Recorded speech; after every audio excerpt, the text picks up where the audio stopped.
Hello, welcome to NidBooking tutorials. Today we will be showing you how to make a search into our booking system using the map filter.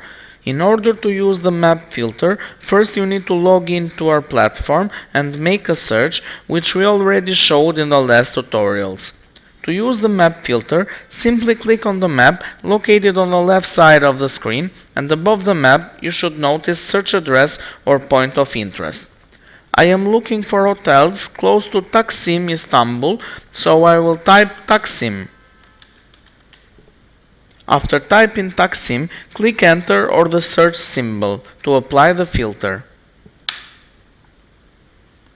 Now my point of interest is inserted on Taksim.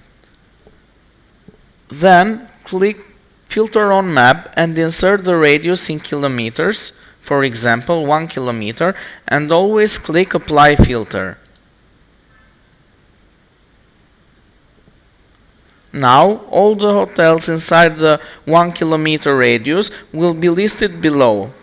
The results are listed by price ascending, but you can choose to sort by recommended or stars, etc.